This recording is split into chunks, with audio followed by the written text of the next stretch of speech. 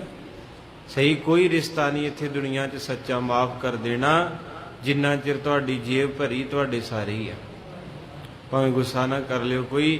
ਜਦੋਂ ਬੰਦਾ ਕੰਮ ਤੋਂ ਕਿਤੇ 2-4 ਦਿਨ ਬਿਮਾਰ ਹੋ ਜੇ ਤੇ ਘਰ ਵਾਲਿਆਂ ਦੀਆਂ ਸ਼ਕਲਾਂ ਤੋਂ ਪਤਾ ਲੱਗ ਜਾਂਦਾ ਕਿ ਤੰਗ ਆ ਜਾਂਦੇ। ਕਹਿੰਦੇ ਤੂੰ ਕਰਦਾ ਹੀ ਨਹੀਂ, ਫਲਾਣੇ ਦੇ ਕੈਨੇਡਾ ਪਹੁੰਚ ਗਏ, ਅਮਰੀਕਾ, ਤੂੰ ਮਾਰੀ ਜਾ ਕਿਤੇ। ਕਿ ਉਹ ਵਿਚਾਰੇ ਦਾ ਜੀ ਕਰਦਾ। ਕਈਆਂ ਨੇ ਇਦਾਂ ਨੁਕਸਾਨ ਕੀਤੇ ਘਰਾਂ ਦੇ ਕਿ ਜਦੋਂ ਬੱਚੇ ਨੂੰ ਤੰਗ ਕਰੀ ਜਾਣਾ ਉਹਨੇ ਫਿਰ ਕਈ ਵਾਰ ਉੱਠ ਕੇ ਕੋਈ ਉਹੋ ਜਿਹਾ ਕੰਮ ਕਰ ਲੈਣਾ। ਇਸ ਕਰਕੇ ਟੌਰਚਰ ਨਹੀਂ ਕਰਨਾ ਚਾਹੀਦਾ। ਜੋ ਆਪਣੇ ਕਰਮਾਂ 'ਚ ਲਿਖਿਆ ਆਪਾਂ ਨੂੰ ਵਾਹਿਗੁਰੂ ਨੇ ਦੇ ਦੇਣਾ। ਸਮੇਂ ਤੋਂ ਪਹਿਲਾਂ ਕੁਝ ਹੋ ਨਹੀਂ ਸਕਦਾ ਤੇ ਕਰਮਾਂ 'ਚ ਲਿਖਿਆ ਕੋਈ ਖੋ ਨਹੀਂ ਸਕਦਾ। ਪਿੱਛੇ ਜੇ ਨਿਊਜ਼ ਆਈ, 15 ਵਾਰੀ ਰਿਫਿਊਜ ਵੀਜ਼ਾ ਹੋਇਆ ਕਿਸੇ ਦਾ, 16ਵੀਂ ਵਾਰੀ ਵੀਜ਼ਾ ਲੱਗਾ। ਰੱਬ ਦਾ ਇਤਫਾਕ ਵੇਖੋ ਵੀ ਇਧਰੋਂ ਪਲੇਨ ਚੜ ਗਿਆ, ਉਧਰ ਏਅਰਪੋਰਟ ਤੇ ਉਤਰਿਆ, ਆਪਣੀ ਕਿੱਟ ਚੁੱਕੀ ਤੇ ਅੱਗੋਂ ਲੈਣ ਆਏ। ਉਹ ਗੱਡੀ ਡੱਕ ਕੇ ਕਹਿੰਦੇ ਅੱਗੇ ਤੁਰਨ ਲੱਗਾ, 2 ਕਦਮਾਂ ਦੀ ਦੂਰੀ ਤੇ ਉਹਦੀ ਜਾਨ ਨਿਕਲ ਗਈ। ਕੀ ਕਰੋਗੇ ਹੁਣ? ਯਾਨੀ ਉਧਰ ਦਾ ਪਾਣੀ ਉਹਦੇ ਭਾਗਾਂ 'ਚ ਨਹੀਂ ਲਿਖਿਆ। ਜੇ ਨਹੀਂ ਲਿਖਿਆ ਤੇ ਕਿੱਦਾਂ ਲਿਖਾ ਲਓਗੇ? ਭਰੋਸਾ ਵੀ ਕੋਈ ਚੀਜ਼ ਹੈ ਵੀ ਜੇ ਆਪਣਾ ਲਿਖਿਆ ਤੇ ਆਪੇ ਬਿਧ ਬਣ ਜਾਣੀ, ਆਪੇ ਆਵਾਜ਼ਾਂ ਪੈ ਜਾਣੀਆਂ, ਕੋਈ ਨਾ ਕੋਈ ਰਸਤਾ ਇਦਾਂ ਦਾ ਮਿਲ ਪੈਣਾ। ਕਈ ਵਾਰੀ ਬੰਦੇ ਨੇ ਸੋਚਿਆ ਨਹੀਂ ਹੁੰਦਾ ਜਿਹੜੀ ਰੁਤਬਾ ਮਹਾਰਾਜ ਉਹਨੂੰ ਦੇ ਦਿੰਦੇ ਆ। ਇਸ ਕਰਕੇ ਗੁਰੂ ਸਾਹਿਬ ਦੇ ਪਿਆਰ 'ਚ ਰਹੋ। ਜੋ ਤੁਧ ਭਾਵੈ ਸਾਈ, ਬੜਾ ਕੁਝ ਮਿਲੂਗਾ। ਜੇਰਾ ਵੱਡੀ ਚੀਜ਼ ਸਬਰ। ਹੁਣ ਆਪਾਂ ਸਾਰਿਆਂ ਕੋ ਸਬਰ ਟੁੱਟ ਗਿਆ। ਅਸੀਂ ਬਹੁਤ ਕਾਲੇ ਪੈਣ ਲੱਗ ਪਏ ਆ। ਸੰਗਤ ਵੀ ਕਹਿੰਦੀ ਜੀ ਪੂਰੇ 40 ਦਿਨ ਹੋ ਗਏ ਬਾਬਾ ਜੀ ਮੱਥਾ ਟੇਕਣ ਆਉਂਦੇ, ਸੇਵਾ ਕਰਦੇ ਆ, ਜੇ ਸੁਣਦਾ ਨਹੀਂ ਮਹਾਰਾਜ। ਤੇ ਇਸ ਕਰਕੇ ਮਸਕੀਨ ਸਾਹਿਬ ਦਾ ਬਚਨ ਯਾਦ ਆ ਜਾਂਦਾ। ਮਸਕੀਨ ਸਾਹਿਬ ਕਹਿੰਦੇ ਸਾਡੀ ਮਾਤਾ ਨੇ ਨਾ ਸਬਜ਼ੀ ਲਾਈ, ਭਿੰਡੀਆਂ ਤੇ ਕੱਦੂ ਕਰੇਲੇ, ਤੇ ਸਾਨੂੰ ਕਹਿੰਦੇ ਨਿੱਕੇ ਨਿੱਕੇ ਹੁੰਦਿਆਂ ਦੀ ਡਿਊਟੀ ਲਾਤੀ ਵੀ ਤੁਸੀਂ ਪਾਣੀ ਪਾਉਣਾ ਰੋਜ਼। ਕਹਿੰਦੇ ਅਸੀਂ 2-3 ਨੇ ਭੈਣ ਭਰਾਵਾਂ ਨੇ ਪਾਣੀ ਪਾਉਣ ਜਾਣਾ, ਥੋੜਾ ਜਿਹਾ ਹਟਵਾਂ, ਤੇ ਕਹਿੰਦੇ ਅਸੀਂ ਕੀ ਕਰਨਾ, ਪਹਿਲੋਂ ਜਾ ਕੇ ਉਹਨੂੰ ਵੇਖਣਾ, ਪੁੱਟ ਕੇ ਤੇ ਫਿਰ ਪਾਣੀ ਪਾ ਆਉਣਾ। 25-30 ਦਿਨ ਇਦਾਂ ਸਿਲਸਿਲਾ ਚੱਲਦਾ ਰਿਹਾ। ਤੇ ਕਿਹਾ ਮੰਮੀ ਮਾਤਾ ਜੀ ਇਹ ਉੱਗਦੀ ਕਿਉਂ ਨਹੀਂ ਹੈ? ਉਹ ਕਹਿੰਦੇ ਪੁੱਤ ਜੇਰਾ ਕਰੋ, ਟਾਈਮ ਲੱਗੂ, ਉੱਗੂਗਾ। ਕਹਿੰਦੇ ਐਵੇਂ ਨਹੀਂ ਉੱਗੂਗਾ, ਤੈਨੂੰ ਜ਼ਿਆਦਾ ਪਤਾ, ਅਸੀਂ ਰੋਜ਼ ਜਾਂਦੇ। ਕਹਿੰਦੀ ਪੁੱਤ ਪਾਣੀ ਪਾਇਆ ਕਰੋ, ਹੌਲੀ ਹੌਲੀ ਉੱਗ ਪੈਣਗੇ। ਇੱਕ ਦਿਨ ਮਾਂ ਨਾਲ ਗਈ, ਵੇਖਾਂ ਤੇ ਸਹੀ। ਤੇ ਜਦੋਂ ਜਾ ਕੇ ਵੇਖਿਆ ਨਾ, ਤੇ ਮਸਕੀਨ ਸਾਹਿਬ ਕਹਿੰਦੇ ਅਸੀਂ ਪੁੱਟ ਕੇ ਬੀਜ ਇਦਾਂ ਵੇਖ ਕੇ ਤੇ ਫਿਰ ਨੱਪ ਕੇ ਪਾਣੀ ਪਾਤਾ। ਕਹਿੰਦੀ ਵੇ ਇਹ ਕੀ ਕੀਤਾ? ਕਹਿੰਦਾ ਤਾਈਓ ਤੇ ਤੈਨੂੰ ਰੋਜ਼ ਜਾ ਕੇ ਕਹਿੰਦੇ ਆ ਵੀ ਉੱਗਦੇ ਨਹੀਂ ਐ। ਉਹ ਕਹਿੰਦੀ ਏਦਾਂ ਰੋਜ਼? ਕਹਿੰਦਾ ਤੂੰ ਤੇ ਅੱਜ ਨਾਲ ਆਈ, ਅਸੀਂ ਤੇ ਰੋਜ਼ ਵੇਖ ਕੇ ਜਾਂਦੇ। ਆਖੋ ਸਤਿਨਾਮ, ਅਸੀਂ ਰੋਜ਼ ਵੇਖ ਕੇ ਜਾਂਦੇ ਆ। ਕਹਿੰਦੀ ਤੁਹਾਡਾ ਭਲਾ ਹੋ ਜੇ, ਫਿਰ ਤੁਹਾਡਾ ਉਗਣਾ ਕੀ ਸਵਾਹ ਏ? ਬੀਜ ਨੂੰ ਤਾਂ ਟਿਕਣ ਨਹੀਂ ਦਿੱਤਾ ਵੀ ਸਵੇਰੇ ਆਏ ਤੇ ਸ਼ਾਮਾਂ ਨੂੰ ਪੁੱਟ ਕੇ ਵੇਖ ਕੇ ਪਾਣੀ ਪਾ ਗਏ, ਕਦੇ ਨਹੀਂ ਉੱਗੂਗਾ। ਉਹ ਗੱਲ ਸਾਡੀ ਅੱਜ ਵੀ ਸਵੇਰੇ ਸੁਖਮਨੀ ਸਾਹਿਬ ਦਾ ਪਾਠ ਕਰਾਇਆ ਤੇ ਸ਼ਾਮਾਂ ਨੂੰ ਕੰਮ ਹੋਣਾ ਚਾਹੀਦਾ। ਬਸ ਮਹਾਰਾਜ ਅੱਜ ਸਵੇਰੇ ਸੁਖਣਾ ਸੁੱਖੀ ਖੰਡ ਪਾਠ ਤੇ ਕੱਲ ਨੂੰ ਹੀ ਫੋਨ ਆ ਜੇ ਵੀ ਆ ਜਾਓ। ਇੰਨੇ ਕਾਲੇ ਕਹਿੰਦੇ ਸਵੇਰੇ ਗਿੜਕ ਬੀਜੀ, ਸ਼ਾਮਾਂ ਨੂੰ ਅੰਬ ਨਹੀਂ ਟੁੱਟਣੇ। 3-4 ਸਾਲਾਂ 'ਚ ਬੂਟਾ ਜਵਾਨ ਹੁੰਦਾ, ਫਿਰ ਭਾਵੇਂ ਟੋਕਰੇ ਭਰੀ ਜਾਇਓ। ਥੋੜਾ ਜਿਹਾ ਸਬਰ ਬੀਜ ਲਈ ਰੱਖਣਾ ਪੈਂਦਾ। ਜਿਹੜਾ ਬੀਜ ਬਾਹਰ ਪਿਆ ਰਿਹਾ ਜੀ ਉਹ ਤਾਂ ਉੱਗਦਾ ਹੀ ਨਹੀਂ, ਤੇ ਜਿੰਨੇ ਧਰਤੀ 'ਚ 15-16 ਦਿਨ ਰਹਿਣਾ ਉਹ ਉੱਗਦਾ। ਮਹਾਰਾਜ ਕਹਿੰਦੇ ਕਿਤੇ 10 ਦਿਨ ਕਰਕੇ ਇਹਨੂੰ ਟਿਕ ਲੈਣ ਦੇ। ਤੂੰ ਤਾਂ ਪਾਠ ਵੀ ਗਿਣ ਕੇ ਕਰਨ ਦਿਆ ਵੀ ਇੰਨੇ ਕਰੂੰ ਤੇ ਇੰਨੇ ਮਹਾਰਾਜ ਦੇਣੇ ਆ। ਤੇ ਇਸ ਕਰਕੇ ਅੱਜ ਸਾਨੂੰ ਬਹੁਤਾ ਲਾਭ ਨਹੀਂ ਹੁੰਦਾ। ਅਸੀਂ ਕਾਲੇ ਪੈ ਜੰਨੇ ਛੇਤੀ ਵੀ ਬਸ ਅੱਜ ਝਾੜੂ ਫੇਰਿਆ ਪ੍ਰਕਰਮਾਂ ਤੇ ਕੱਲ ਨੂੰ ਸੋਣ ਹੀ ਲੈਣ ਮਹਾਰਾਜ। ਤੇ ਇਸ ਕਰਕੇ ਇਬਾਦਤ ਕਰ, ਇਬਾਦਤ ਕਰਨਾ ਕਿਸੇ ਦੀ ਅੱਜ ਬਣਦੀ ਕਿਸੇ ਦੀ। ਧੰਨ ਮੇਰੇ ਗੁਰੂ ਨਾਨਕ ਸਾਹਿਬ ਨੂੰ ਗਲ ਤੋਂ ਪਕੜ ਲਿਆ। ਮਹਿਤਾ ਕਲਿਆਣਦਾਸ ਨੇ ਗਲ ਘੁੱਟਣਾ ਕੀਤਾ, ਧੱਕੇ ਮਾਰਨੇ ਕੀਤੇ ਹਨ।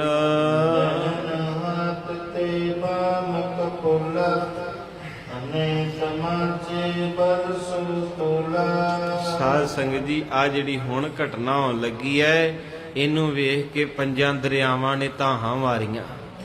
ਦਰਿਆਵਾਂ ਦਾ ਪਾਣੀ ਬਾਹਰ ਆ ਗਿਆ। ਇੱਕ ਵਾਰੀ ਸਮੁੰਦਰ ਜਿਹੜੇ ਉਹਨਾਂ 'ਚ ਜਵਾਰ ਭਾਟਾ ਆ ਗਈ। ਪਰਬਤਾਂ ਦੇ ਵਿੱਚੋਂ ਬਰੂਦ ਨਿਕਲਿਆ, ਆਕਾਸ਼ ਦੇ ਵਿੱਚੋਂ ਹੰਝੂ ਡਿੱਗਣੇ ਸ਼ੁਰੂ ਹੋਏ। ਕੀ ਕਹਿੰਦੇ? ਦਹਿਨ ਹਾਥ ਤੇ ਬਾਮ ਕੁਪਾਲਾ। ਕਹਿੰਦੇ ਮੇਰੇ ਨਾਨਕ ਨੂੰ ਪਕੜ ਕੇ ਨਾ ਜੂੜੇ ਤੋਂ ਤੇ ਸੱਜੇ ਹੱਥ ਦੇ ਨਾਲ ਹਨੇ ਤਮਾਚੇ ਬਲ ਸੋ ਤੌਲਾ। ਕਹਿੰਦੇ ਮਹਾਰਾਜ ਨੂੰ ਪਕੜ ਕੇ ਗਲਵੇ ਦੇ ਉੱਤੋਂ ਘੁੱਟ ਕੇ ਤੇ ਮਹਿਤਾ ਕਲਿਆਣ ਦਾਸ ਜੀ ਦਾ ਸੱਜਾ ਹੱਥ ਆ ਹੁੰਦਾ ਤੇ ਖੱਬੀ ਗੱਲ ਜਾਣੀ ਆ ਪਾਸਾ ਬਣਨਾ। ਉਸ ਵੇਲੇ ਕਹਿੰਦੇ ਹਨ ਮੇਰੇ ਸਾਹਿਬ ਦਾ ਮਾਸੂਮ ਜਿਹਾ ਚਿਹਰਾ ਹੈ, ਅੱਜ ਪਹਿਲੀ ਵਾਰ ਰੱਬ ਦੇ ਥੱਪੜ ਵੱਜਣ ਲੱਗਾ। ਜੇ ਬਾਬਾ ਆਹ ਦਿਨ ਨਾ ਆਉਂਦਾ ਤੇ ਅੱਜ ਕਈਆਂ ਨੇ ਮਰ ਜਾਣਾ ਸੀ। ਜਿੱਦਣ ਲੋਕਡਾਊਨ ਹੋਇਆ ਸੀ ਤਕੜਿਆਂ ਦਾ ਕੰਮ ਚੱਲਿਆ, ਪਰ ਜਿਹੜਾ ਦਿਹਾੜੀਦਾਰ ਸੀ ਜੇ ਗੁਰਦੁਆਰਾ ਨਾ ਹੁੰਦਾ ਤੇ ਉਹਨੇ ਮਰ ਜਾਣਾ ਸੀ। ਸਹੀ ਗੱਲ ਹੈ, ਜਿੰਨਾ ਵਿਚਾਰਾ ਰਕਸ਼ੇ ਵਾਲਾ ਨਾਲੇ ਖਾਂਦਾ ਸੀ ਨਾਲੇ ਲਿਫਾਫੇ 'ਚ ਦਾਲ ਪਵਾ ਕੇ ਰੋਟੀਆਂ ਲੈ ਜਾਂਦਾ। ਦੇਣੇ ਵਾਲੇ ਕਿਸੇ ਕੋ ਗਰੀਬੀ ਮਾਗੇ। ਇੱਕ ਮੁਸਲਮਾਨ ਪਲੇਨ 'ਚ ਉਤਰ ਕੇ ਕਹਿੰਦਾ ਬਾਈ ਜਾਨ ਗੁਰਦੁਆਰਾ ਕਿੱਥੇ? ਉਹ ਕਹਿੰਦੇ ਭਰਾਵਾ ਮਸਜਿਦ 'ਚ ਜਾ, ਮੁਸਲਮਾਨ ਤੂੰ ਟੋਪੀ ਪਾਈ? ਕਹਿੰਦਾ ਟੋਪੀ ਲਾ ਕੇ ਪਰਨਾ ਬੰਨ ਲੂੰਗਾ, ਪਰ ਮੈਂ ਜਾਣਾ ਗੁਰਦੁਆਰੇ। ਕਹਿੰਦੇ ਉੱਥੇ ਕੀ ਕਰਨਾ? ਕਹਿੰਦਾ ਉੱਥੇ ਲੰਗਰ ਮਿਲਦਾ, ਮੈਨੂੰ ਭੁੱਖ ਲੱਗੀ। ਧੰਨ ਮੇਰੇ ਗੁਰੂ ਨਾਨਕ ਰੱਬ ਜੀ ਦੇ ਕਵੀ ਰਾਜ ਜੀ ਕਹਿੰਦੇ ਸੱਜੇ ਹੱਥ ਦੇ ਨਾਲ ਜ਼ੋਰ ਦੇ ਨਾਲ ਖੱਬੀ ਗੱਲ ਤੇ ਬਾਪੂ ਨੇ ਥੱਪੜ ਮਾਰਨਾ ਕੀਤਾ। ਹੱਥ ਤੇ ਦਨ ਗੰਢ ਸਬਲ ਅਨੇਕ ਬੇਟਨ ਰਿਸ ਕਰ ਨਿਚ ਬਲ। ਔਰ ਇੱਥੇ ਆਪਾਂ ਇੱਕ ਦਾ ਜ਼ਿਕਰ ਕਰਦੇ ਹਾਂ, ਪਰ ਕਵੀ ਜੀ ਨੇ ਬਹੁਤ ਕੀਤਾ। ਕਹਿੰਦੇ ਪਹਿਲਾਂ ਸੱਜੇ ਹੱਥ ਨਾਲ ਖੱਬੀ ਗੱਲ ਤੇ ਚਪੇੜਾਂ ਮਾਰੀਆਂ ਤੇ ਫਿਰ ਬਾਬਾ ਜੀ ਨੂੰ ਖੱਬੇ ਹੱਥ ਨਾਲ ਪੁੜਪੜੀ ਦੇ ਉੱਤੇ ਬੜੇ ਥੱਪੜ ਮਾਰੇ। ਪੁੜਪੜੀ ਸਮਝਦੇ ਹੋ? ਜਦੋਂ ਮੰਨ ਲਓ ਕਿ ਇੱਥੇ ਥੱਪੜ ਪੈਂਦਾ, ਦਰਸ਼ਨ ਕਰਾ ਰਹੇ ਕਵੀ ਜੀ, ਪਹਿਲਾਂ ਇੱਧਰ ਚਪੇੜ ਵੱਜੀ ਤੇ ਜਦੋਂ ਮਹਾਰਾਜ ਜੀ ਡਿੱਗਣ ਲੱਗੇ ਤੇ ਫਿਰ ਆਹ ਜਿਹੜੀਆਂ ਚੀਜ਼ਾਂ ਹੁੰਦੀਆਂ ਜਦੋਂ ਸਾਈਡ ਦੇ ਉੱਤੋਂ ਚਪੇੜਾਂ ਪੈਂਦੀਆਂ, ਖਾਸ ਕਰਕੇ ਕਬੱਡੀ ਖੇਡਦੇ ਜਿਹੜੇ ਉਹਨਾਂ ਨੂੰ ਜ਼ਿਆਦਾ ਪਤਾ, ਕਿਉਂਕਿ ਉਹਨਾਂ ਦਾ ਵਾਹ ਪੈਂਦਾ ਰਹਿੰਦਾ ਚਪੇੜਾਂ ਵਾਲਿਆਂ ਨਾਲ।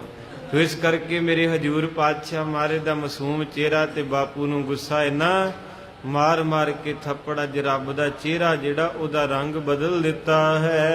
ਸ੍ਰੀ ਨਾਨਕ ਕੇ ਨੈਣਨ ਨੀਰਾ ਨਿਕ ਸਚ ਦਿਓ ਜਿਉ ਮੀਨ ਮਾਨੀ ਪੀਰਾ। ਕਹਿੰਦੇ ਜਦੋਂ ਇੰਨਾ ਜ਼ਿਆਦਾ ਤਸ਼ੱਦਦ ਕੀਤਾ ਕਵੀ ਰਾਜ ਜੀ ਕਹਿੰਦੇ ਮੇਰੇ ਨਾਨਕ ਦੀਆਂ ਅੱਖਾਂ 'ਚੋਂ ਪਾਣੀ ਵਹਿ ਤੁਰਿਆ। ਮੇਰੇ ਹਜੂਰ ਪਾਤਸ਼ਾਹ ਜੀ ਰੋਣ ਲੱਗ ਪਏ, ਮਾਨੋ ਪੀੜ ਪ੍ਰਤੀਤ ਹੋਈ ਹੈ, ਦਰਦ ਪ੍ਰਤੀਤ ਹੋਇਆ ਹੈ। ਮਨੋ ਨੀਂਦ ਦਿਓ ਬੀਕਰ ਪਾਣੀ ਬਮਨਤ ਸੋਹਸ ਭਰੀ ਜਾਂਦੀ। ਔਰ ਕਹਿੰਦੇ ਹਨ ਕਿ ਇਸ ਤਰ੍ਹਾਂ ਮਹਿਸੂਸ ਹੋਇਆ ਜਿਵੇਂ ਪੰਜਾਂ ਦਰਿਆਵਾਂ ਦਾ ਪਾਣੀ ਬਾਹਰ ਆ ਕੇ ਵਗਦਾ ਨਾ, ਇਦਾਂ ਹੜ ਵਗਦਾ, ਕਿਉਂਕਿ ਰੱਬ ਸੀ ਨਾ। ਭੁੱਖਿਆਂ ਦੀ ਖਾਤਰ ਪਿਤਾ ਤੋਂ ਚਪੇੜਾਂ ਖਾਧੀਆਂ, ਗਮੀਆਂ ਦੇ ਬਦਲੇ ਦੇ ਗਿਆ ਤੂੰ ਬਾਬਾ ਸਾਨੂੰ ਛਾਦੀਆਂ।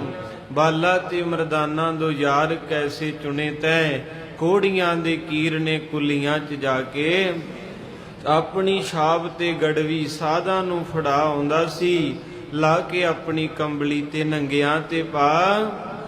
ਤੈਨੂੰ ਪੜਾਉਣੇ ਆਏ ਪੰਡਤ ਤੇ ਮੁੱਲਾਂ ਪੜ ਗਏ, ਸੋਫੀ ਬੰਦਿਆਂ ਨੂੰ ਨਾਮ ਦੇ ਨਸ਼ੇ। ਵਾਹ ਓਏ ਮੇਰੇ ਮੋਦੀਆ ਤੂੰ ਮੋਦੀ ਖਾਨਾ, ਤੇਰੇ ਜਿਹਾ ਸੌਦਾ ਮੁੜ ਕੇ ਨਹੀਂ ਕਿਸੇ। ਤੋਲਿਆ ਕਿਰਤੀ ਦੀ ਝੁੱਗੀ ਵੇਖ ਕੇ ਉੱਥੇ ਹੀ ਜਾ ਕੇ ਟਿਕ ਗਿਓ, ਦੁਖੀਆਂ ਦੀ ਖਾਤਰ ਮੇਰੇ ਬਾਬਾ ਤੂੰ ਮੰਡੀਆਂ 'ਚ ਵਿਕ ਗਿਓ। ਧੰਨ ਮੇਰੇ ਗੁਰੂ ਨਾਨਕ ਸਾਹਿਬ ਦੇ ਨੈਣਾਂ 'ਚੋਂ ਨੀਰ ਵਰਤ ਰਿਹਾ।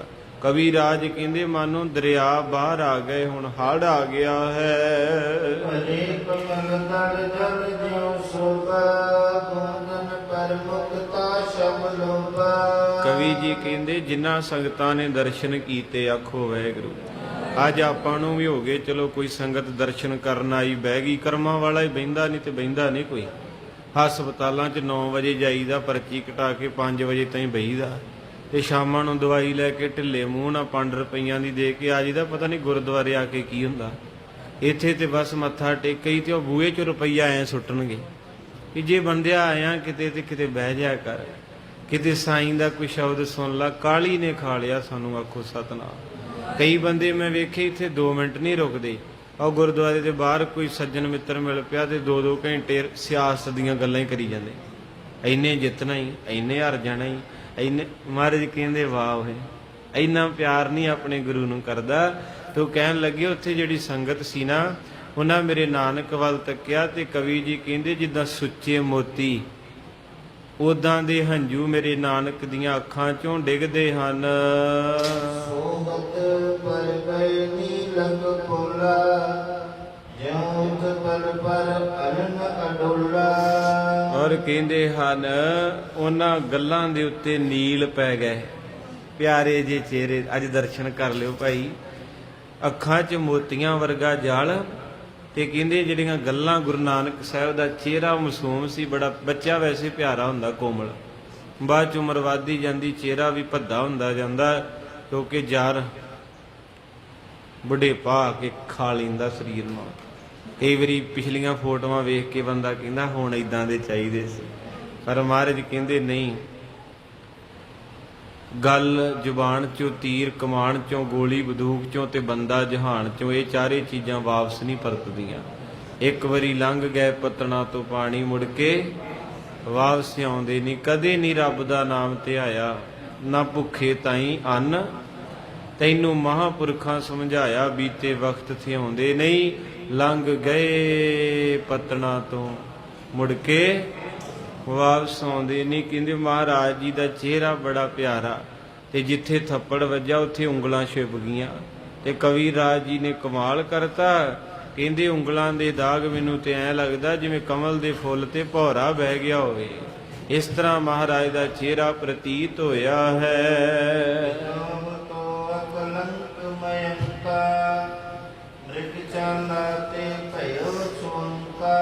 ਔਰ ਧੰਨ ਮੇਰੇ ਸੱਚੇ ਪਾਤਸ਼ਾਹ ਮਹਾਰਾਜ ਜੀ ਦੇ ਚਿਹਰੇ ਦੇ ਉੱਤੇ ਇਸ ਤਰ੍ਹਾਂ ਲੱਗ ਰਿਹਾ ਜਿਵੇਂ ਚੰਦਰਮਾ ਤੇ ਦਾਗ ਪਿਆ ਨਾ। ਤੇ ਚੰਦਰਮਾ ਜਦੋਂ ਆਪਾਂ ਗੌਰ ਨਾਲ ਵੇਖਾਂਗੇ ਉਹਦੇ 'ਚ ਡੱਬੀਆਂ ਜੀਆਂ ਦੀਦੀਆਂ। ਇਹ ਵੀ ਕਥਾ ਬੜੀ ਲੰਮੀ ਹੈ, ਕਿਸੇ ਵਕਤ ਕਰਾਂਗੇ ਵੀ ਉਹਦੇ ਦਾਗ ਪੈਣ ਦਾ ਕਾਰਨ ਕੀ। ਗੁਰੂ ਗ੍ਰੰਥ ਸਾਹਿਬ 'ਚ ਲਿਖਿਆ ਹੋਇਆ, ਗੌਤਮ ਨਾਰ ਅਹਲਿਆ ਇਸਤਰੀ, ਤਿਸ ਦੇਖ ਇੰਦਰ ਲੁਭਾਇਆ, ਸਹਿਸ ਸਰੀਰ ਜਿਹਨ ਪੱਗ ਹੋਏ ਤਾਮਣ ਪਛੋਤਾਇਆ। ਇਹ ਬੜੀ ਵੱਡੀ ਦਾਸਤਾਨ ਇਹਨਾਂ ਰਿਖੀਆਂ ਮੁਨੀਆਂ ਦੀ। ਬੜੀ ਬੰਦਗੀ ਵਾਲੇ ਜੋਗ ਬਲਦਾ ਦਿੱਤੇ ਜੋਗ। ਤੋ ਇਸ ਕਰਕੇ ਮਹਾਰਾਜ ਸੱਚੇ ਪਾਤਸ਼ਾਹ ਕਿਰਪਾ ਦੇ ਦਾਤੇ, ਮਹਾਰਾਜ ਦੇ ਚਿਹਰੇ ਤੇ ਜਿਸ ਤਰ੍ਹਾਂ ਕਹਿੰਦੇ ਚੰਦਰਮਾ ਦੇ ਅੱਗੇ ਕੋਈ ਮਿਰਗ ਆ ਜਾਵੇ, ਉਹਦੀ ਛਾਇਆ ਪੈ ਜੇ, ਇਦਾਂ ਮਹਾਰਾਜ ਦਾ ਸੁੰਦਰ ਸਰੂਪ ਜਿਹੜਾ ਥੱਪੜਾਂ ਦੇ ਨਾਲ ਦਾਗੀ ਹੋ ਗਿਆ ਹੈ। ਪਰ ਕਵੀ ਜੀ ਨੇ ਦਾਗੀ ਨਹੀਂ ਕਿਹਾ। ਕਵੀ ਜੀ ਕਹਿੰਦੇ ਮਾਨੋ ਕਮਲ ਦੇ ਫੁੱਲ ਤੇ ਭੌਰੇ ਬੈਠ ਗਏ ਹਨ। ਪਹੁੰਚੀ ਨਿਕਟ ਨਾਨਕੀ ਪੂਰਨ, ਤਿਤ ਕਰ ਕਹਿਓ ਜੋ ਜਿਸ ਮੈਂ ਪੂਰਨ। ਕਹਿੰਦੇ ਜੇ ਹੋਰ ਥੱਪੜ ਵੱਜਣੇ ਸੀ, ਪਰ ਭਲਾ ਹੋਵੇ ਬੇਬੇ ਨਾਨਕੀ ਦਾ। ਸਾਰੀ ਸੰਗਤ ਹੱਥ ਜੋੜੋ, ਸਿੱਧੇ ਜੋੜਿਓ। ਜਿਨ੍ਹਾਂ ਦੀਆਂ ਬਾਹਾਂ ਠੀਕ ਠਾਕ ਵਧੀਆ ਨਾ, ਇਦਾਂ ਜੋੜੋ। ਜਿਨ੍ਹਾਂ ਵਿਚਾਰੇ ਨਹੀਂ ਉਹਨਾਂ ਨੂੰ ਛੁੱਟੀ ਹੈ। ਜਿਨ੍ਹਾਂ ਨੂੰ ਤੰਦਰੁਸਤੀ, ਜਿਨ੍ਹਾਂ ਕੋਲ ਇਦਾਂ ਜੋੜਿਓ। ਆਖੋ ਧੰਨ ਧੰਨ ਬੇਬੇ ਨਾਨਕੀ, ਧੰਨ ਧੰਨ ਬੇਬੇ, ਧੰਨ ਧੰਨ ਬੇਬੇ। ਆ ਦੁਆਬੇ ਵਾਲਿਓ, ਆਪਾਂ ਤਾਂ ਧੰਨ ਕਹੀ ਜਾਈਏ ਥੋੜਾ, ਕਿਉਂਕਿ ਜੇ ਦੁਆਬੇ 'ਚ ਨਾਨਕ ਨੂੰ ਲਿਆਇਆ ਕੋਈ ਤੇ ਬੇਬੇ ਨਾਨਕ। ਨਹੀਂ ਤੇ ਇੱਥੇ ਬਾਬੇ 14 ਸਾਲ 9 ਮਹੀਨੇ 13 ਦਿਨ ਕਦੇ ਨਹੀਂ ਸੀ ਆਉਣਾ, ਤੇ ਨਾ ਆਪਾਂ ਨੂੰ ਇੰਨਾ ਰੰਗ ਮਿਲਣਾ ਸੀ। ਦੁਆਬਾ ਸਭ ਤੋਂ ਅਮੀਰ ਹੈ, ਦੋ ਆਬਾਂ ਦੀ ਵਿਚਲੀ ਧਰਤੀ, ਪੜ੍ਹੇ ਲਿਖਿਆਂ ਦਾ, ਸੋਹਣੇ ਸੁਨੱਖਿਆਂ ਦਾ ਇਹ ਦੇਸ਼ ਹੈ। ਮੇਰੇ ਬਾਬੇ ਨਾਨਕ ਨੂੰ ਬੇਬੇ ਨੇ ਘੁੱਟ ਕੇ ਗਲਵੱਕੜੀ ਪਾ ਲਈ ਤੇ ਆਪਣੇ ਪਿਤਾ ਨੂੰ ਟੁੱਟ ਕੇ ਪੈ ਗਈ, ਕਿਉਂਕਿ ਬੇਬੇ ਸ਼ਬਦ ਵੱਡੇ ਨੂੰ ਕਿਹਾ ਜਾਂਦਾ। 5 ਸਾਲ ਵੱਡੀ ਸੀ ਬਾਬੇ ਤੋਂ। ਕਹਿੰਦੀ ਬਾਪੂ ਪਿਛਾਂ ਹੋ ਜਾ ਮੇਰੇ ਆਖੇ ਲੱਗ ਕੇ, ਕਿਉਂਕਿ ਵਿਆਹੀ ਹੈ ਨਾ। ਹੋਰ ਰੁਤਬਾ ਵੱਡਾ ਬਣਦਾ ਤੇ ਵਿਆਹੀ ਵੀ ਚੰਗੇ ਘਰ ਹੈ। ਨਵਾਬ ਦੌਲਤ ਖਾਨ ਲੋਧੀ, ਸੁਲਤਾਨਪੁਰ ਲੋਧੀ ਦਾ ਨਵਾਬ, ਅੱਜ ਦਾ ਕਹਿ ਲਓ MLA, ਤੇ ਉਹਦੀ ਸੱਜੀ ਬਾਂਹ ਸੀ ਭਾਈਆ ਜੈ ਰਾਮ, ਜਿਹਦੇ ਨਾਲ ਬੇਬੇ ਦਾ ਵਿਆਹ ਹੋਇਆ। ਕਿਤੇ ਛੋਟੇ ਘਰ ਥੋੜਾ ਬੇਬੇ ਵਿਆਹੀ ਸੀ, ਪੂਰੀ ਜੁਰਤ ਰੱਖਦੀ ਸੀ।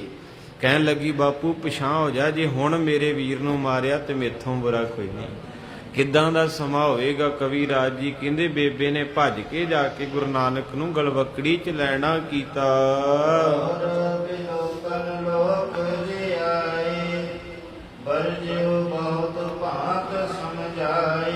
ਉਸ ਵੇਲੇ ਗੁਰੂ ਨਾਨਕ ਸਾਹਿਬ ਸੱਚੇ ਪਾਤਸ਼ਾਹ ਕਹਿੰਦੇ ਬੇਬੇ ਪਾਸੇ ਹੋ ਜਾ, ਹੋਰ ਮਾਰ ਲੈਂਦੇ, ਮੈਨੂੰ ਕੋਈ ਫਰਕ ਨਹੀਂ ਪੈਂਦਾ। ਮੇਰੇ ਪਾਤਸ਼ਾਹ ਮਹਾਰਾਜ ਨੂੰ ਬੇਬੇ ਕਹਿਣ ਲੱਗੀ, ਮੈਨੂੰ ਦੱਸ ਤੈਨੂੰ ਫਰਕ ਨਹੀਂ ਪੈਂਦਾ? ਇੱਕ ਪਾਸੇ ਤੇਰੀਆਂ ਅੱਖਾਂ 'ਚ ਪਾਣੀ ਆ, ਤੇਰੇ ਮੁਖੜੇ ਤੇ ਸੋਜ ਪਈ ਆ, ਤੇ ਅੱਖਾਂ ਤੇਰੀਆਂ ਪਾਣੀ ਨਾਲ ਭਰੀਆਂ ਏ, ਤੇ ਤੂੰ ਕਹਿੰਦਾ ਹੋਰ ਮਾਰ ਲੈਂਦੇ, ਤੈਨੂੰ ਦਰਦ ਨਹੀਂ ਹੁੰਦਾ? ਦਰਦ ਹੁੰਦਾ ਤੇ ਅੱਖਾਂ ਭਰਦੀਆਂ ਏ। ਤੇ ਗੁਰੂ ਨਾਨਕ ਸਾਹਿਬ ਕਹਿੰਦੇ, ਬੇਬੇ ਤੂੰ ਜਾਣਦੀ ਐ ਜਿਹੜਾ ਕੰਮ ਮੈਂ ਅੱਜ ਕੀਤਾ ਨਾ, ਲੰਗਰ ਲਾਇਆ, ਤੂੰ ਜਾਣਦੀ ਐ ਕਿਹਨੂੰ ਦਰਦ ਨਹੀਂ ਹੁੰਦਾ? ਮੈਨੂੰ ਦਰਦ ਹੋਇਆ ਏ, ਤਾਂ ਹੀ ਮੇਰੀਆਂ ਅੱਖਾਂ 'ਚੋਂ ਜਾਲ ਆਇਆ, ਥੱਪੜ ਪਏ। ਪਰ ਸੱਚ ਜਾਣੀ ਇਹ ਦਰਦ ਬੜਾ ਹੀ ਛੋਟਾ ਹੀ, ਸਭ ਤੋਂ ਵੱਡਾ ਦਰਦ ਹੈ ਭੁੱਖ ਦਾ। ਮਿੱਤਰੋ, ਜਿਨ੍ਹਾਂ ਨੇ ਭੁੱਖ ਵੇਖੀ ਨਾ ਗਰੀਬੀ 'ਚ, ਆਪਾਂ ਦਾ 3 ਟਾਈਮ ਛਕੀਦਾ ਭਾਈ। ਜੇ ਕਿਤੇ 15 ਮਿੰਟ ਰੋਟੀ ਲੇਟ ਹੋ ਜੇ ਤੇ ਘਰ ਦੀ ਖੈਰ ਨਹੀਂ। ਸਾਰੇ ਪਰਿਵਾਰ ਆਪਾਂ ਸੋਹਣੇ ਖਾਂਦੇ ਪੀਨੇ, 5-7 ਮਿੰਟ ਬੀਬੀਆਂ ਕਹਿ ਦੇਣ ਵੀ ਰੁਕ ਜਾਓ ਅਜੇ ਸਬਜ਼ੀ ਕੱਚੀ, ਤੇ ਤੂਫਾਨ ਲਿਆ ਦਿੰਦੇ ਕਈ ਬੰਦੇ। ਅਜੇ ਹਿਸਾਬ ਨਾਲ ਢਿੱਡ ਕਾਫੀ ਵੱਡਾ, ਖਾ ਖਾ ਕੇ ਇੱਥੇ ਨਿਗਾਹ ਰੱਖੀ, ਆਖੋ ਸਤਨਾਮ। ਤੇ ਉਹ ਵੀ ਸਿੰਘ 9 ਮਹੀਨੇ ਭੁੱਖੇ ਰਹੇ, ਆਪਣੇ ਕੋਈ ਜੇਰਾ ਨਹੀਂ ਹੈਗਾ। ਆਪਾਂ ਨੂੰ 9 ਮਹੀਨੇ ਕਿ ਆਪਾਂ ਨੂੰ ਤਾਂ 9 ਘੰਟੇ ਭੁੱਖੇ ਨਹੀਂ ਕੋਈ ਰੱਖ ਸਕਦਾ। ਆਪਾਂ ਤਾਂ ਕੰਧਾਂ ਨੂੰ ਚੱਕੀਆਂ ਮਾਰ ਜਣੀਆਂ, ਇੰਨੇ ਬੇਸਬਰੇ ਆ। ਹੁਣ ਕਈ ਥਾਵਾਂ ਦੇ ਉੱਤੇ ਤਾਈਓ ਤੇ ਭੋਗ ਦੇ ਉੱਤੇ ਪਹਿਲਾਂ ਟੈਂਟ ਲਾਇਆ ਹੁੰਦਾ, ਉਹ ਖੁਰਲੀਆਂ ਜੀਆਂ ਪਹਿਲਾਂ ਭਰੀਆਂ ਹੁੰਦੀਆਂ ਸਾਡੇ ਵਾਸਤੇ ਪਕੌੜਿਆਂ ਦੇ ਨਾਲ, ਵੀ ਇਹਨਾਂ ਨੇ ਆਉਣਾ ਹੈ, ਪਹਿਲੇ ਉਹਨਾਂ ਨੂੰ ਰਜਾਓ ਇੱਧਰ। ਉੱਥੇ ਇੱਕ ਖੜੋਤਾ ਹੁੰਦਾ, ਵਾਹਿਗੁਰੂ ਪਹਿਲਾਂ ਜਲ ਪਾਣੀ ਛਕੋ ਫਿਰ ਭੋਗ ਤੇ ਜਾਣਾ। ਉਹਨੂੰ ਪਤਾ ਇਹਨਾਂ ਅੰਦਰੋਂ ਬਹਾਨਾ ਬਣਾ ਕੇ ਉੱਠ ਆਉਣਾ। ਜੇ ਅੰਦਰ ਚਲੇ ਗਏ ਤੇ ਇਹਨਾਂ ਕਹਿਣਾ ਜੀ ਚਾਹ ਪੀਣੀ ਅਜੇ। ਇਹ ਤੇ ਮੌਕਾ ਲੱਭੀਦਾ ਆਪਾਂ ਵੀ ਮੈਂ ਬਵਾਂ ਜਾ ਕੇ, ਤੇ ਮੈਨੂੰ ਆ ਕੇ ਕੋਈ ਕਹਦੇ ਭੈਣ ਜੀ ਵੀਰ ਜੀ ਚਾਹ ਪੀਓ, ਫਿਰ ਤੇ ਵਿਆਹ ਜਿੰਨੀ ਖੁਸ਼ੀ ਹੁੰਦੀ ਵੀ ਗੁਰੂ ਗ੍ਰੰਥ ਸਾਹਿਬ ਕੋਲ ਮੈਨੂੰ ਬਹਿਣਾ ਨਹੀਂ ਪਿਆ। ਕਈ ਬਹੁਤ ਡਰਦੇ ਕੀਰਤਨ ਕਥਾ ਤੋਂ ਵੀ ਇੱਥੇ ਬਹਿਣਾ ਪੈਂਦਾ ਨਾ, ਪਰ ਇਹ ਨਹੀਂ ਇਹਨਾਂ ਨੂੰ ਪਤਾ ਵੀ ਜਿਨ੍ਹਾਂ ਦੇ ਕੋਲ ਅਸੀਂ ਬਹਿਨੇ ਮੂੰਹ ਜੋੜ ਕੇ, ਜਿੱਦਣ ਲੱਕੜਾਂ 'ਚ ਪਾਇਆ ਇਹਨਾਂ ਹੀ ਫੜਾਉਣੀਆਂ ਸੁੱਕੀਆਂ ਸੁੱਕੀਆਂ। ਇਹਨਾਂ ਹੀ ਕਹਿਣਾ ਡੱਬਾ ਵੀ ਨਾਲ ਹੀ ਪਾ ਦਿਓ, ਘਿਓ ਤੇ ਪਾਤਾ, ਤੇ ਬਾਪੂ ਦੇ ਦੰਦ ਅੱਗੇ ਨਹੀਂ, ਤੇ ਡੱਬਾ ਵੀ ਭਾਵੇਂ ਨਾਲ ਹੀ ਰੱਖ ਦਿਓ ਤੇ ਚੱਲ ਜਾਣਾ। ਆਖੋ ਸਤਨਾਮ ਸ੍ਰੀ। ਤੋ ਇਸ ਕਰਕੇ ਮਹਾਰਾਜ ਸੱਚੇ ਪਾਤਸ਼ਾਹ ਕਹਿੰਦੇ, ਬੇਬੇ ਦਰਦ ਕਿਹਨੂੰ ਨਹੀਂ ਹੁੰਦਾ? ਇਤੀ ਮਾਰ ਪਈ ਕੁਰਲਾਣੇ ਤੈਂ ਕੀ ਦਰਦ ਨਾ ਆਇਆ? ਕਹਿਣ ਲੱਗੇ, ਭੈਣੇ ਦਰਦ ਕਿਹਨੂੰ ਨਹੀਂ ਹੁੰਦਾ, ਪਰ ਇਸ ਦਰਦ ਤੋਂ ਵੱਡਾ ਦਰਦ ਲੋਕਾਂ ਦੀ ਭੁੱਖ। ਅੱਜ ਦੀਆਂ ਚਪੇੜਾਂ ਨਾ ਮੇਰੀ ਸਿੱਖ ਕੌਮ ਕਦੇ ਰੋਟੀ ਤੋਂ ਬਿਨਾ ਮਥਾਜ ਨਹੀਂ ਹੋ ਸਕਦੀ। ਇਹ ਗੱਲ ਪੱਕੀ ਕੈਨੇਡਾ ਅਮਰੀਕਾ ਦੇ ਗੋਰੇ ਵੀ ਮੰਨ ਗਏ। ਕਹਿੰਦੇ ਸਿੱਖ ਕੌਮ ਜਿਹੜੀ ਨੂੰ ਸਿਰ ਝੁਕਦਾ, ਵੀ ਜਿਹੜੀ 15-16 ਡਾਲਰ ਦੀ ਪਲੇਟ ਹੈ, ਇਹ ਤੇ ਪਿਓ ਦੇ ਪੁੱਤ ਦੇਗਾਂ ਭਰ ਭਰ ਕੇ ਵਰਤਾਈ ਜਾਂਦੇ। ਅੱਜ ਪੂਰੇ ਵਰਲਡ ਦੇ ਵਿੱਚ ਕਿਸੇ ਕੌਮ ਦਾ ਰਾਜ ਹੈ ਤੇ ਸਿੱਖ ਕੌਮ ਹੈ।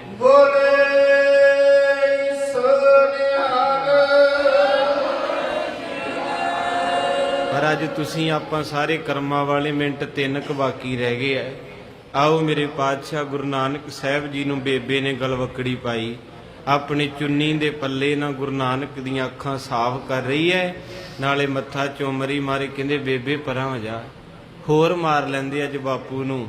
ਫਿਰ ਜਿਹੜੇ ਉੱਥੇ ਲੋਕ ਵੀ ਸੀ, ਕਿਉਂਕਿ ਪਹਿਲਾਂ ਕੋਈ ਮੂੰਹ ਨਹੀਂ ਨਾ ਲੱਗਦਾ। ਅੱਜ ਵੀ ਦੁਨੀਆ ਵੇਖਿਓ, ਕਿਸੇ ਨੇ ਆਖਿਆ ਜਦੋਂ ਵਕਤ ਪਵੇ ਤੇ ਆਪਣੇ ਖੜੋਂਦੇ ਆ, ਮੋਹਰੀ ਨਹੀਂ ਕੋਈ ਬਣਦਾ। ਤੇ ਇੱਕ ਮੋਹਰੀ ਬਣ ਜੇ ਬਾਅਦ ਚ ਤੇ ਸਾਰੇ ਆ ਹੀ ਜਾਂਦੇ ਹੌਲੀ ਹੌਲੀ। ਇੱਥੇ ਵੀ ਇਦਾਂ ਹੋਇਆ, ਜਦੋਂ ਬਾਬੇ ਦੇ ਪੈ ਰਹੀਆਂ ਸੀ ਕੋਈ ਬੰਦਾ ਗਾਹ ਨਹੀਂ ਹੋਇਆ ਵੀ ਜਾ ਕੇ ਛਡਾ ਦਈਏ। ਸ਼ਰੀਕਾ ਸੀ ਨਾ, ਆਪਣਾ ਲਹੂ ਡੁੱਲਿਆ। ਫਿਰ ਬੇਬੇ ਨੇ ਜਾ ਕੇ ਬਾਪੂ ਨੂੰ ਧੱਕਾ ਮਾਰ ਕੇ ਪਰੇ ਕਰਕੇ ਨਾਨਕ ਨੂੰ ਸੰਭਾਲਿਆ। ਤੇ ਜਦੋਂ ਬੇਬੇ ਨੇ ਸੰਭਾਲਿਆ ਤੇ ਫਿਰ ਮਗਰ ਹੌਲੀ ਹੌਲੀ ਸਾਰੇ ਆ ਕੇ ਕਹਿਣ ਲੱਗ ਪਏ ਵੀ ਗਲਤ ਆ। ਅੱਜ ਵੀ ਕਿਤੇ ਆਪਾਂ ਕੋਈ ਸੰਘਰਸ਼ ਲੜਨਾ, ਕਿਤੇ ਬੋਲਣਾ, ਤੇ ਅੱਗੇ ਨਹੀਂ ਕੋ ਲੱਗਦਾ। ਅਗਲੇ ਕਹਿੰਦੇ ਆਪਾਂ ਕੀ ਲੈਣਾ, ਘਰ ਨੂੰ ਚੱਲੀਏ ਭੈਣੇ, ਛੇਤੀ ਕਰ, ਮੈਂ ਤੇ ਸਬਜ਼ੀ ਬਣਾਉਣੀ ਹੈ ਜੇ। ਦੂਜੀ ਕਹਿੰਦੀ ਮੈਂ ਆਟਾ ਗੁੰਨਣਾ। ਵਕਤ ਤੇ ਕੋਈ ਨਹੀਂ ਖੜਾਉਂਦਾ ਕਿਸੇ ਨਾਲ, ਕਿਉਂਕਿ ਆਪਾਂ ਤਾਂ ਅੱਖਾਂ ਸਾਹਮਣੇ 8 ਸਾਲਾਂ 'ਚ ਬੜਾ ਕੁਝ ਵੇਖਿਆ, ਬੜੀ ਦੁਨੀਆ ਨਾਲ ਵਰਤ ਕੇ ਵੇਖਿਆ, ਤੇ ਬੜੇ ਬੰਦੇ ਪਰਖੇ ਵੀ ਹੈ ਵੀ ਕਿਹੜਾ ਕਿੰਨੇ ਕੁ ਪਾਣੀ 'ਚ ਹੈ। ਅਕਲ ਫੇਰ ਹੀ ਆਉਂਦੀ। ਸਿਆਣੇ ਕਹਿੰਦੇ ਧੱਕੇ ਖਾ ਕੇ ਆਉਂਦੀ ਅਕਲ, ਬਦਾਮ ਖਾ ਕੇ ਨਹੀਂ ਆਉਂਦੀ। ਇਹ ਤੁਹਾਡੇ ਤਜਰਬੇ ਹੋਣਗੇ ਜ਼ਿੰਦਗੀ ਦੇ। ਦੁਨੀਆ ਮੂੰਹੋਂ ਕੁਝ ਹੋਰ ਜੇ ਤੇ ਅੰਦਰੋਂ ਕੁਝ ਹੋਰ ਜੇ। ਤਾਂ ਹੀ ਤਾਂ ਬਾਬੇ ਨੂੰ ਆਨੰਦ ਸਾਹਿਬ 'ਚ ਕਹਿਣਾ ਪੈ ਗਿਆ, ਜੀਓ ਮੈਲੇ ਬਾਹਰੋਂ ਨਿਰਮਲ, ਬਾਹਰੋਂ ਤਾਂ ਨਿਰਮਲ, ਜੀਓ ਮੈਲੇ ਤੇਨੀ ਜਨਮ ਜੂਐ। ਬੇਬੇ ਨੇ ਘੁੱਟ ਕੇ ਛਾਤੀ ਨਾਲ ਆਪਣਾ ਵੀਰ ਨਾਨਕ ਲਾਇਆ ਏ। ਕਹਿੰਦੀ ਬਾਪੂ ਪਿਛਾਂ ਹੋ ਜਾ, 20 ਦੀ ਬਜਾਏ 50 ਰੁਪਏ ਮੇਤੋਂ ਲੈ ਲਈ, ਪਰ ਜੇ ਹੁਣ ਥੱਪੜ ਮਾਰਿਆ ਨਾ ਮੇਰੇ ਵੀਰ ਨੂੰ, ਮੇਰੇ ਰੱਬ ਨੂੰ ਤਾਂ ਹਿਸਾਬ ਲਾ ਲਈ। ਫਿਰ ਬਾਪੂ ਵੀ ਥੋੜਾ ਜਿਹਾ ਨਰਮ ਹੋਇਆ, ਤੇ ਫਿਰ ਸਾਰੇ ਲਾਗੇ ਜਿਹੜੇ ਮੇਰੇ ਵਰਗੇ ਤੇਰੇ ਵਰਗੇ ਉਹ ਵੀ ਆ ਗਏ। ਉਹ ਵੀ ਆ ਕੇ ਕਹਿਣ ਲੱਗੇ ਜੀ ਇਹ ਗੱਲ ਬਹੁਤ ਮਾੜੀ ਕੀਤੀ ਹੈ। ਸਾਗਰ ਕੋਲੇ ਨਿਜ ਸੰਗਾ ਨਰ ਪਹੁੰਚਤ ਮੁਖ ਪ੍ਰੇਮ ਮੰਗਾ। ਕਹਿੰਦੇ ਬੇਬੇ ਦੇ ਚੁੰਨੀ ਬੜੀ ਪਿਆਰਾ ਕੋਮਲ ਜਿਹਾ ਕੱਪੜਾ, ਬੇਬੇ ਨੇ ਜਿਹੜਾ ਦੁਪੱਟਾ ਲਿਆ, ਪੁਰਾਣੇ ਸਮੇਂ 'ਚ ਵੈਸੇ ਵੀ ਖੱਦਰ ਹੁੰਦਾ ਸੀ, ਤੇ ਉਹਦੇ ਨਾਲ ਗੁਰੂ ਨਾਨਕ ਸਾਹਿਬ ਦੇ ਹੰਝੂ ਸਾਫ਼ ਕਰਕੇ ਸਾਰਾ ਚਿਹਰਾ, ਜਿਨ੍ਹਾਂ ਨੂੰ ਇਦਾਂ ਦਾ ਪਿਆਰ ਮਿਲਿਆ ਉਹ ਚੇਤਾ ਆ ਜਾਂਦਾ। ਜਿਨ੍ਹਾਂ ਨੇ ਮਾਂ ਦੇ ਦੁਪੱਟੇ ਦਾ ਨਿੱਘ ਮਾਣਿਆ ਨਾ, ਜਦੋਂ ਨਿੱਕੇ ਹੁੰਦੇ ਰੋਂਦੇ ਡਿੱਗਦੇ ਸੀ ਤੇ ਮਾਂ ਫਿਰ ਆਪਣੀ ਚੁੰਨੀ ਦੇ ਨਾਲ ਹੀ ਸਾਰਾ ਕੁਝ ਸਵਾਰ ਕੇ ਤੇ ਗੋਦੀ 'ਚ ਪਾ ਕੇ ਤੇ ਚੁੰਨੀ ਦੇ ਦਿੰਦੀ ਸੀ ਉੱਤੇ। ਉਹ ਬੜੀਆਂ ਰਹਿਮਤਾਂ ਸੀ ਉਸ ਕੱਪੜੇ 'ਚ। ਅੱਜ ਭਾਵੇਂ 50,000 ਦੀ ਚਾਦਰ ਡਬਲ ਬੈੱਡ ਦੀ ਹੈ, ਉੱਤੇ ਲੈਣ ਵਾਲੀ 31,000 ਦੀ ਹੈ, ਪਰ ਜਿਹੜਾ ਮਾਂ ਦਾ 100 ਰੁਪਏ ਦਾ ਦੁਪੱਟਾ ਆਨੰਦ ਦਿੰਦਾ ਸੀ, ਇਹਨਾਂ 'ਚ ਕੱਖ ਨਹੀਂ ਹੈਗਾ। ਐਵੇਂ ਜਿੱਥੇ ਮਰਜੀ ਭੱਜ ਲਿਓ ਤੋ ਮਹਾਰਾਜ ਸੱਚੇ ਪਾਤਸ਼ਾਹ ਦੇ ਪਿਆਰ ਦੀ ਗਾਥਾ ਬੜੀ ਪਿਆਰੀ, ਪਰ ਘੜੀ ਜਵਾਬ ਦੇ ਗਈ ਹੈ। ਮਹਾਰਾਜ ਸਾਹਿਬ ਕਿਰਪਾ ਕਰਨ।